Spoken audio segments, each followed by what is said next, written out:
नमस्कार. काल उभाटा नेते उद्धवजी ठाकरे यांची प्रचाराची पहिली 2 भाषणं झाली. ती पहिली 2 भाषणं बघून माझ्या असं लक्षात आलं की ते मतदारांना फारच मूर्ख समजतात, विशेष करून मराठी मतदारांना. कारण मराठी मतदार अजूनही ठाकरे कुटुंबांबद्दल खूप त्यांच्या मनात प्रेम आहे आणि त्या प्रेमापोटी अनेक जण मतदान करत असतात. उद्धव ठाकरे यांनी भाषणात एक मुद्दा मांडला. त्यांनी अशी घोषणा केली की लाडकी बहिणीला सगळं दिलं, भावाचं काय, आणि म्हणून जर उभाटा सत्तेवर आली तर ते मुलांना उच्च शिक्षणापर्यंत सगळं शिक्षण मोफत देणार आहेत. चांगली गोष्ट. लाडकी बहीण योजना आणली म्हणून महाराष्ट्राची तिजोरीत खडखडाट झाला असा आरोप करणारे उद्धव ठाकरे आता मुलांना मोफत शिक्षण देण्याचा निधी कुठून आणणार आहेत, हा पहिला प्रश्न. दुसरा प्रश्न, मुलांना मोफत शिक्षण देणार आहेत ते सरकारी शाळांमधून देणार आहेत. सरकारी शाळा आपण ठेवल्यात कुठे? शिवसेनेची सत्ता फक्त मुख्यमंत्री उद्धव ठाकरे मुख्यमंत्री असतानाची नाही. मनोहर जोशी हे शिवसेनेचे मुख्यमंत्री होते, त्याच्यानंतर नारायण राणे हे शिवसेनेचे मुख्यमंत्री होते, त्याच्यानंतर सुभाष देसाईंपासून अगदी जवळजवळ सर्व आत्ताचे जे त्यांचे नेते दिवाकर रावतेंपर्यंत सर्वजण मंत्री होते. अगदी उदय सामंत सुद्धा मंत्री होते, एकनाथ शिंदे सुद्धा शिवसेनेचेच मंत्री होते. त्यामुळे इतकी वर्ष महाराष्ट्रात सत्ता ज्यांची होती त्या उभाटा नेते उद्धव ठाकरे यांनी महाराष्ट्रात सरकारी शाळा किती ठेवल्या आहेत, किती टिकवल्या आहेत. जिल्हा परिषदेच्या शाळेच्या भिंतीला लागून आज खासगी शाळा सुरू आहेत. अगदी सामान्यातला सामान्य आणि गरीबातला गरीब हा आपल्या मुलाला सरकारी शाळेत न टाकता या खासगी शाळांमध्ये टाकतो. याचं कारण असं आहे की सरकारी शाळांमध्ये शिक्षण नीट मिळतच नाही. सरकारी शाळा दूरवर असतात आणि अर्ध्याहून अधिक, किंबहुना मला असं वाटतं 60% सरकारी शाळाच बंद केल्यात. मग तुम्ही हे जे मोफत शिक्षण देणार आहात आपल्या विद्यार्थ्यांना ते तुम्ही खासगी शाळांमध्ये देणार आहात का? शरद पवार किंवा पवार कुटुंबियांच्या मालकीच्या पवार स्कूल्समध्ये देणार आहात का हे मोफत शिक्षण? हे उच्च शिक्षण सुद्धा तुम्ही ज्या कॉलेजमध्ये देणार आहात ते सरकारी कॉलेजेस तर काही राहिलेले नाही, जे खासगी कॉलेजेस आहेत तिथे तुम्ही देणार आहात का? खुलासा करा याचा. आम्हाला याचा खुलासा पाहिजे. कारण परिस्थिती अशी आहे की आज मराठी माणूस पूर्वी एक स्वप्न बघायचा. त्याचं स्वप्न काय असायचं की आपल्याला एक घर पाहिजे आणि त्या घरासाठी तो कर्ज काढायचा. आज या मराठी माणसाचं स्वप्न या शिवसेनेच्या कारकिर्दीमुळे पूर्ण भंग झालेलं आहे. आज हा मराठी माणूस भाड्याच्या घरात राहतो निमूटपणे आणि तो कर्ज काढतो. अजूनही तो कर्जबाजारीच आहे, पण तो कर्ज काढतोय ते आपल्या मुलांच्या शिक्षणासाठी. कारण 80,000 रुपये क्लासला भरायचे आणि 1.5 लाख रुपये कॉलेजला भरायचे. केजी पासून पैसे भरायचे, 60,000 रुपये भरायचे, 40,000 रुपये भरायचे. या पैशासाठी तो कर्ज काढतो आणि त्याचं पूर्ण आयुष्य भाड्याच्या घरात घालवतोय तो आज. आणि तो जे कर्ज फेडण्यासाठी धडपड करतोय ना, ते घराचं कर्ज नाहीये, ते शिक्षणासाठीचं कर्ज आहे. आणि ही वेळ तुम्ही आणली आहे. सातत्याने शिवसेना या महाराष्ट्रावरती राज्य करते आणि या शाळा बंद पडल्या आहेत सगळ्या. हे जे स्वस्त शिक्षण होतं ना ते गेलंय, आता स्वप्न झाले आहेत ते सगळे. त्यामुळे तुम्ही मुलांना शिक्षण देणार चांगली, उत्तम आहे, उत्तम. कुठे शिक्षण देणार सांगा? कॉलेज जाहीर करा आणि शाळांची यादी जाहीर करा. पुण्याच्या डी.वाय. पाटील यांच्या याच्यात तुम्ही शिक्षण देणार आहात का सुनील राणेंच्या इंजिनिअरिंग कॉलेजमध्ये शिक्षण देणार आहात का आणि कुठे शिक्षण देणार ते आम्हाला जाहीर करा तिथे. मग या तुमच्या घोषणेला आम्ही मानतो. हे इतकंच नाही, उद्धव ठाकरे आणखीन एक काहीतरी बोलले. त्यांचा राग कोणावर आहे? अदानीवर राग आहे. बरोबर आहे, अदानीवर राग असलाच पाहिजे, आमचाही आहे राग. अंबानीचं काय? अंबानीवर राग नाही. कर लो दुनिया मुठ्ठी में. अख्खं पेट्रोलियम आहे त्यांच्याकडे, पेट्रोलियम. सगळी दळणवळणची यंत्रणा आहे, सगळे फोन त्यांच्या हातात आहे. पण मला वाटतं ते तुम्हाला लग्नाचं निमंत्रण देतात, तुम्ही त्यांच्या लग्नाला जाता, त्यामुळे तुमचे खूप चांगले संबंध असतील. त्यामुळे तुम्ही फक्त अदानीबद्दल बोलतो, तुम्ही अंबानीबद्दल बोलत नाही.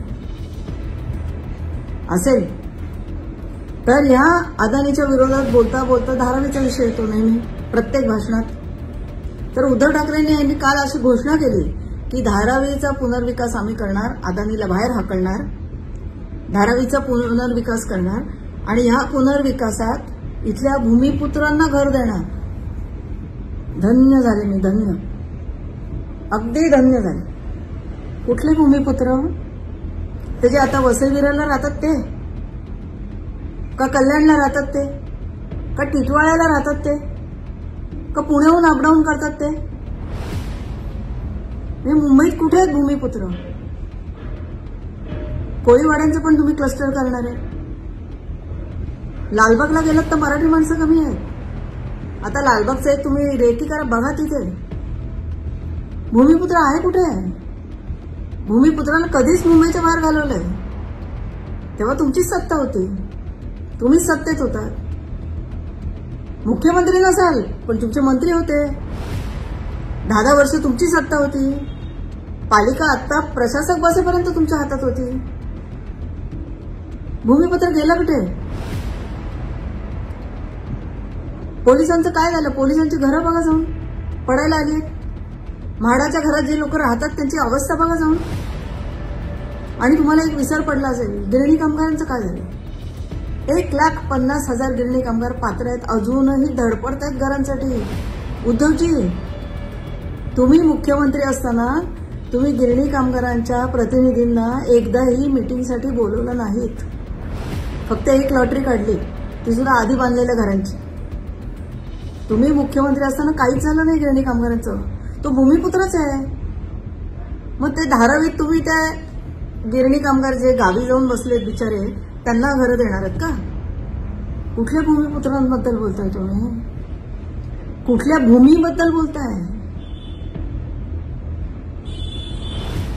भूमिपुत्रांना घर देणार बोलू शकता तुम्ही? आणि आम्ही ऐकायचं शांतपणे बसून? बरं, हे काही कमी नव्हतं. त्याच्यानंतर त्याने एक महान घोषणा केली. ते म्हणले की आम्ही सत्तेवर आलो की प्रत्येक जिल्ह्यात छत्रपती शिवाजी महाराज यांचं मंदिर उभारणार. नुसतं प्रत्येक जिल्ह्यात नाही, आम्ही म्हणे जाऊन सुरतला उभारणार. बघू आम्हाला कोण रोखू शकतो. कोण रोखणार आहे तुम्हाला? गुवाहाटीला जाऊन उभारा छत्रपती शिवाजी महाराजांचं मंदिर. स्वतःचे पैसे टाकाय, जमीन घ्या, तुम्ही घेऊ शकता. जमिनी घ्या सगळीकडे, सुरतला जमीन घ्या, उभारा तिथे शिवाजी महाराजांचं मंदिर. शिवाजी महाराजांच्या मंदिराची गरज नाही महाराष्ट्राला. चौकात चौकात कुठेही गेलात, कुठल्याही गावात गेलात तरी तिथे छत्रपती शिवाजी महाराजांचा पुतळा आहे. आम्ही वंदन करतो. त्या पुतळ्याची देखभाल कशी करायची बघा. कारण तिथे फक्त जयंती आणि पुण्यतिथीला साफसफाई होते, नाहीतर तो पुतळा तसाच असतो. शिवाजी महाराज ना मराठी माणसांच्या मनात आहेत. मंदिर उभारण्याची काही गरज नाहीये. तुमचे आपसी खेवे दावे आहेत म्हणून तुम्ही आता सुरतला जाऊन मंदिर उभारणार? कशासाठी? तुम्ही फोटोग्राफर आहात ना, किल्ल्यांचे फोटो काढलेत, उत्तम उत्तम फोटो काढलेत, पण बहुतेक कॅमेऱ्यातनं तुम्हाला किल्लाच दिसत नाहीये. शिवाजी महाराजांच्या किल्ल्यावर काय आहे? शिवाजी महाराजांनी स्वतःसाठी किल्ल्यावर काय बांधलंय? त्यांनी गोड्या पाण्याची तळी उभारली. शिवाजी महाराजांनी किल्ल्यांवरती इतक्या उंचावरती गोड्या पाण्याची तळी आहे. तिथे घोड्यांसाठी पागा आहेत, तिथे हत्ती ठेवण्यासाठी जागा आहेत. सर्वात महत्वाचं म्हणजे तिथे धान्याची कोठारं आहेत, तिथे बी बियाणं ठेवण्यासाठी कोठारं आहेत. हे सगळं कशासाठी होतं? हे जनतेसाठी होतं. जर हल्ला झाला तर अख्ख्या गावाला आतमध्ये घेऊन किल्ल्याचे दरवाजे बंद करायचे आणि आपल्या जनतेची काळजी घ्यायचे.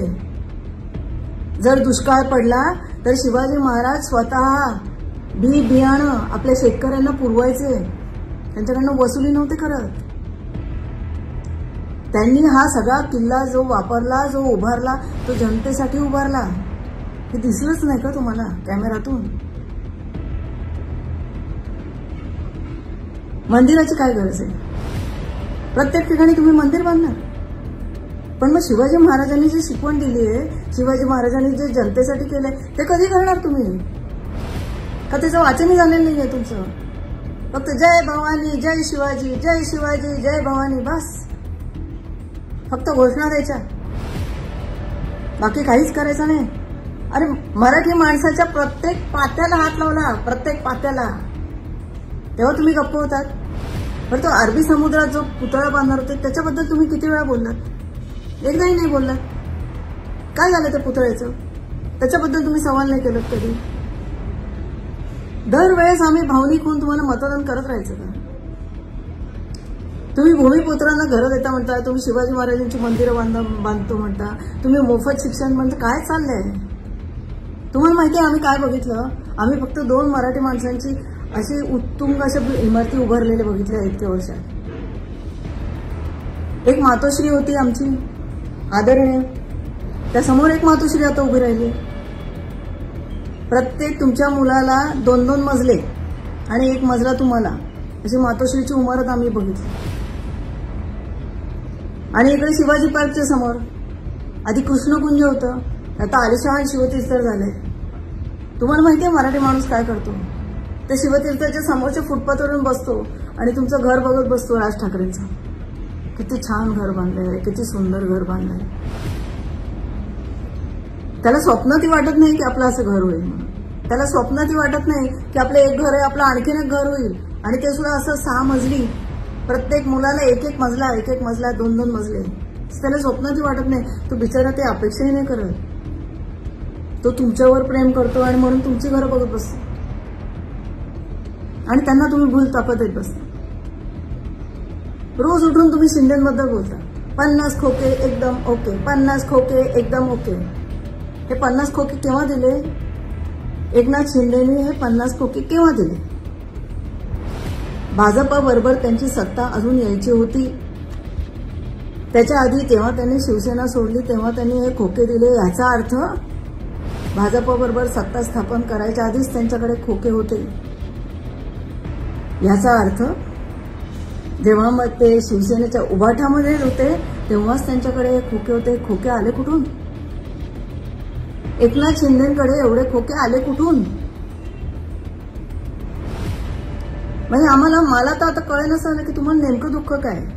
म्हणजे हे खोके या आमदारांना गेले हे दुःख आहे, का ते ज्या ठिकाणी पोहोचायचे होते त्या ठिकाणी पोहोचले नाही याचं दुःख आहे? कारण हे खोके कुठून आले आणि कसे आले सगळ्यांना माहिती आहे.